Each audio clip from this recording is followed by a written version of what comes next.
In this episode, we look at how to stay consistent. Get excited because this is Tiny Leaps, Big Changes.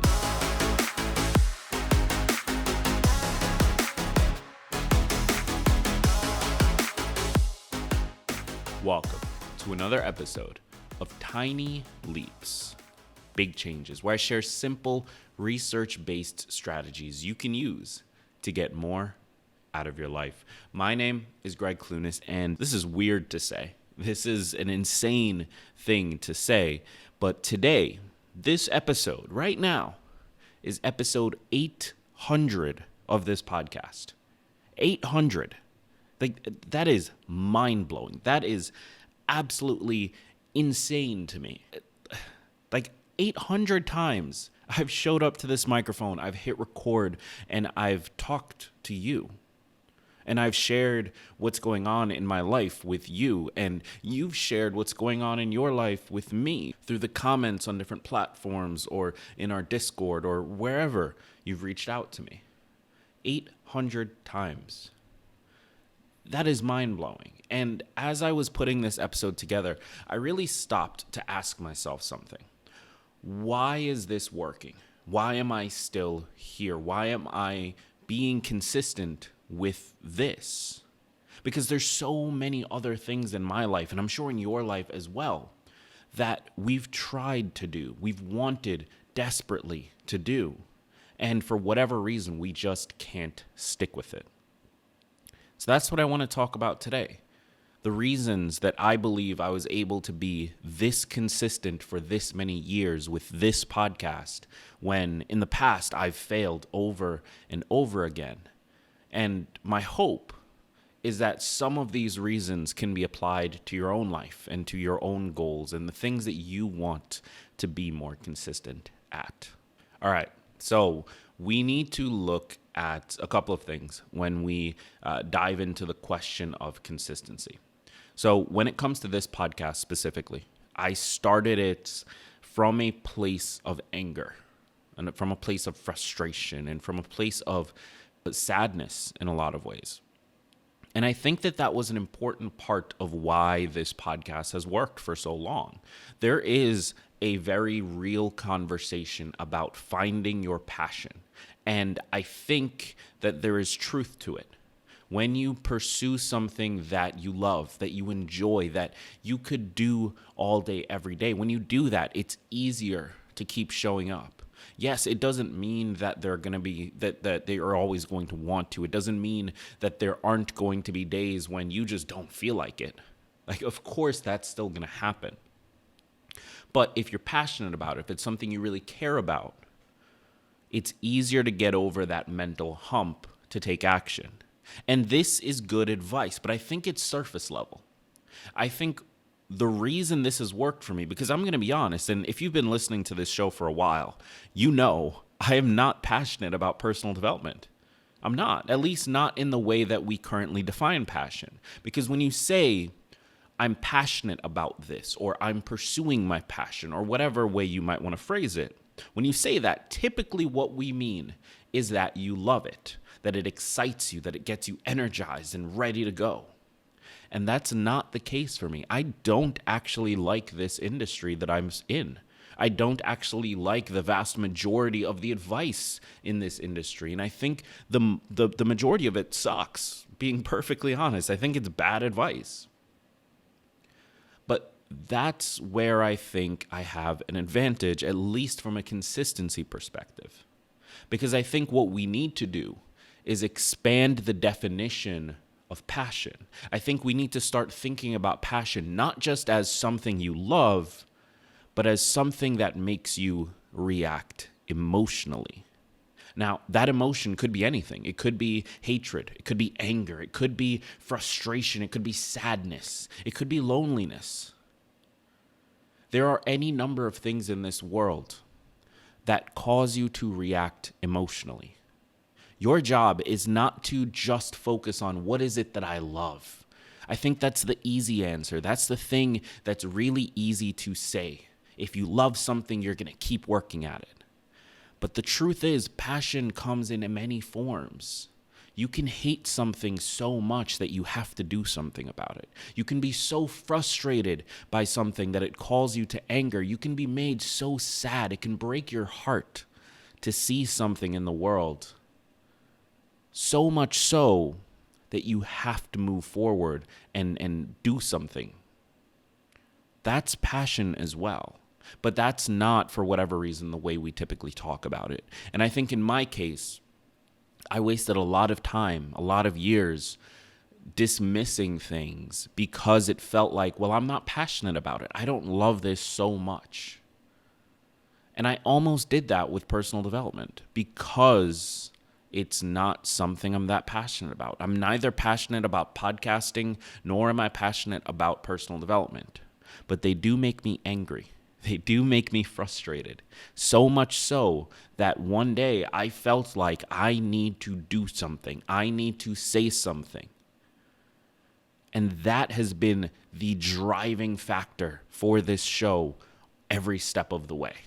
Because it feels like if I don't show up, if I don't share what I think will actually work, if I don't help add a counter to the industry against all of the things that feel wrong from my perspective,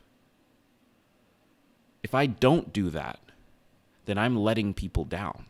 Then I'm allowing people to suffer unnecessarily. So that's the first key that I think we need to recognize when it comes to being consistent, is building things not just around whether or not we love it, but also around whether or not it makes us emotional, whether or not we react to it in some way, and what that reaction is, how it feels, and what it means to us. Now, I think the second thing that was really important for me with this podcast is signs of traction. And what I mean here is that it works. This isn't my first podcast. This is actually the fourth that I've personally hosted. This was the 25th or so that I had launched and created. Prior to this podcast, I was doing client work in podcasting. And so I had a pretty good idea of what a success looked like in podcasting. There were many shows that I launched before this that went out into the world and returned crickets. Absolutely nothing. Nobody wanted to hear them.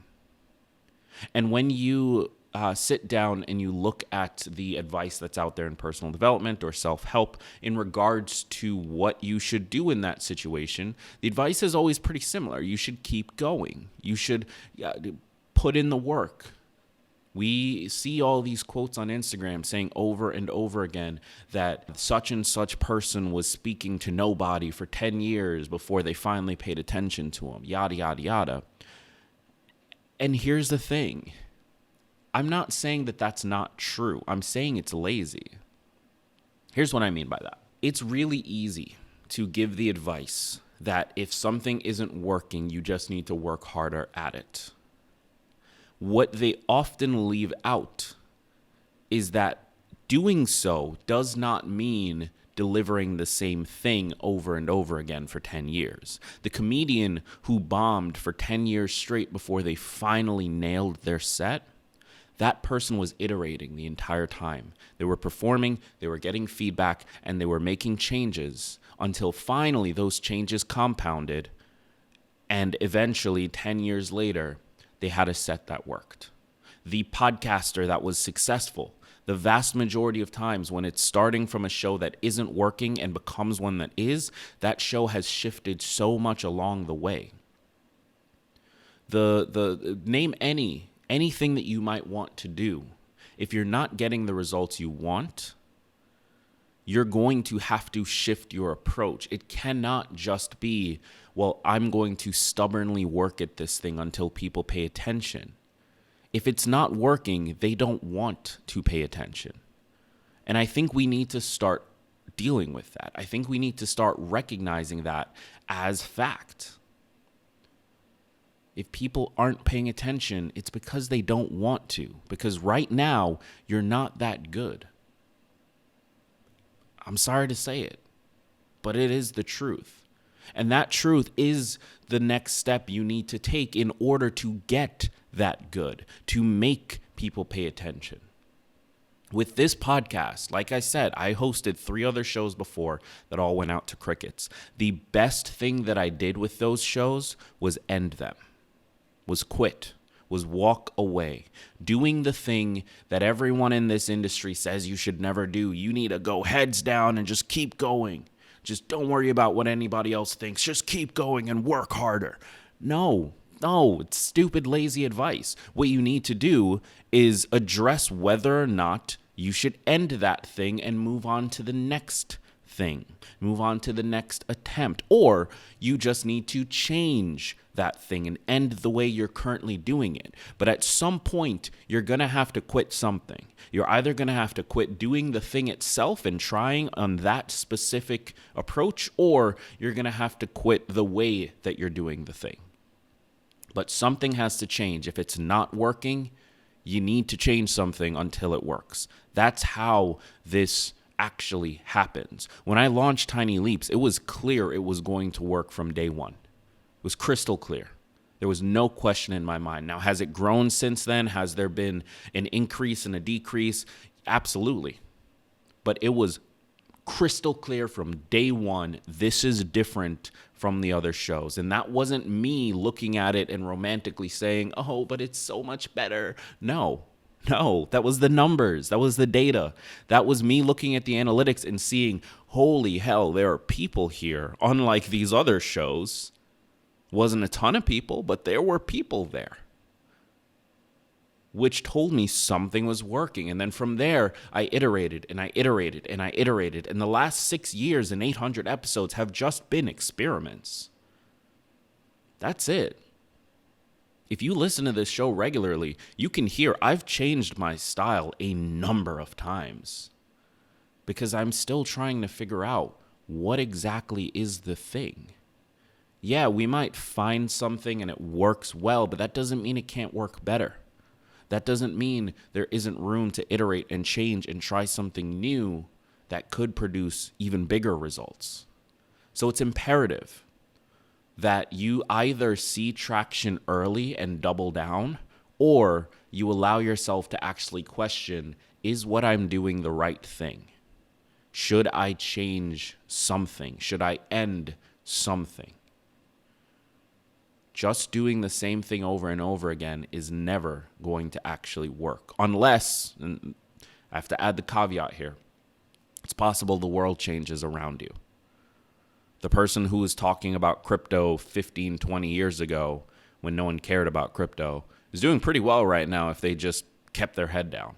But I will argue that that is the rare occurrence. It's much rarer that the world changes to meet you than it is that you change to meet the world. And maybe that doesn't sound good. Maybe that isn't the romantic, lone cowboy style that we like to approach things with.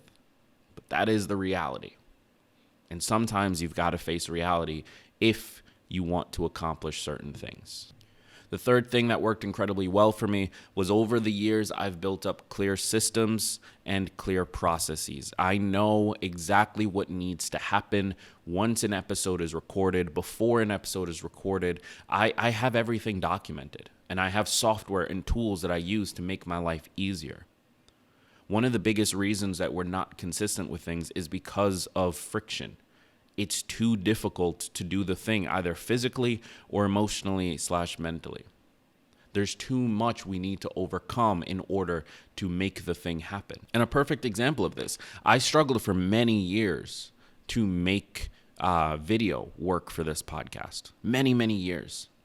A big part of why, because I had to break down and set up my equipment every single time that I tried to record. And that just wasn't working. But I couldn't leave it up because I didn't have the space for it. I was recording in my living room when I first started. And so over the years, I did what I was able to do consistently, which meant audio. And over the years, I tried to make video work, and it just was never something that I could stick with because there was too much friction. Finally, I got to the place that I'm in now where I can leave my studio set up, where it doesn't affect anything when I'm not using it, and where I can experiment freely to make it work for me.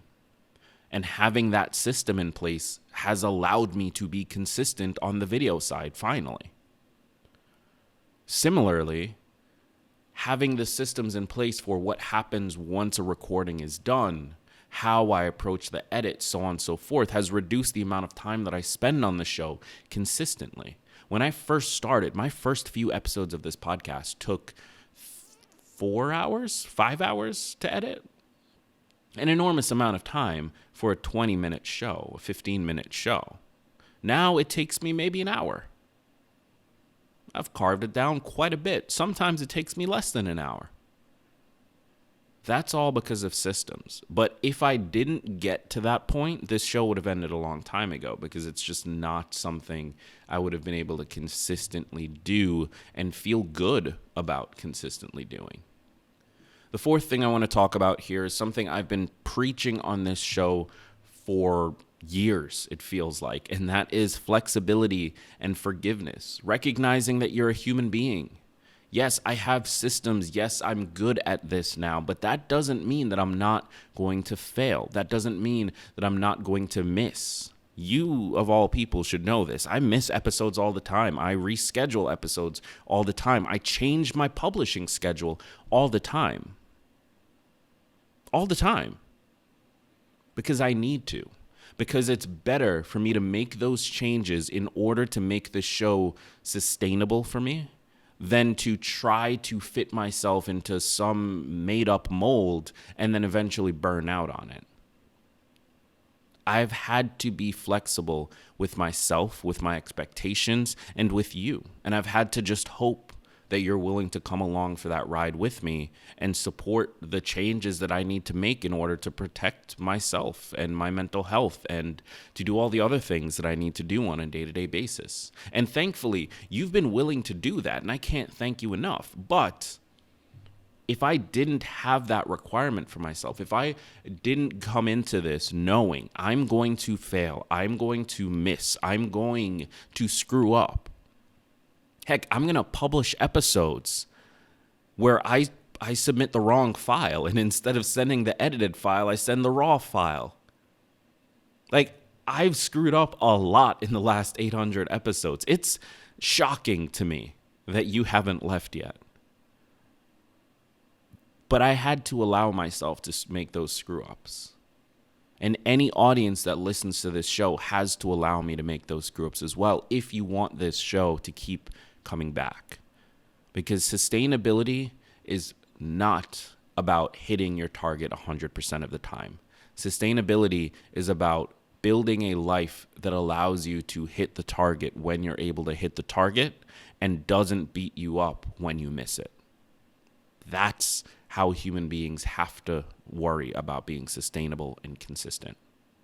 And the last thing here, you got to have someone else that matters. It's got to be more than just your own desire.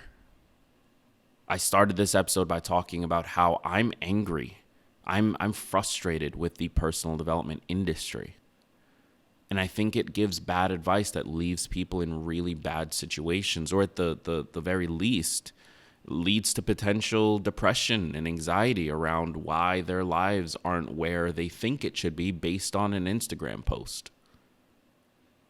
That's depressing to me. That is heartbreaking to me. And so I keep showing up because I feel like maybe my message isn't the right message for everybody. I'm sure it's not. But for the few people that it is, for the few people that it can help, I want to be there to help them. That matters to me. And showing up is the proxy to doing that. If I want to help them, I have to show up. So in many ways, you are the reason that this show has been so consistent. You are. Because you keep showing up. You keep listening. You keep applying the things that I talk about. And you keep messaging me saying how much your life is different as a result of it. And that's amazing to hear. But even more than that, it reminds me that there are other people on the other side of this. There are people who are dealing with things that I can't imagine.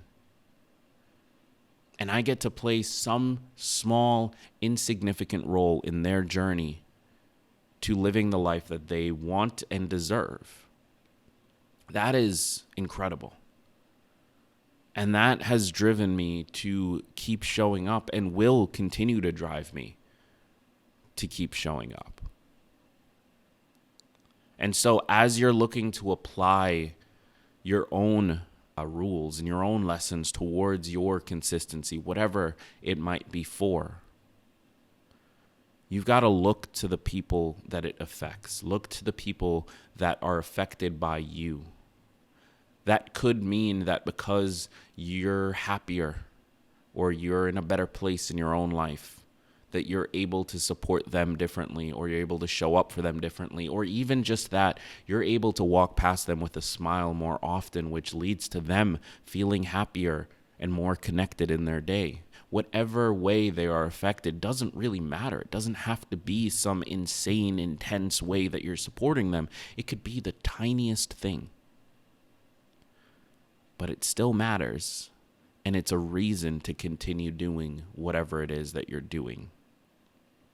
So with all of that said, I want to close out this episode by saying thank you.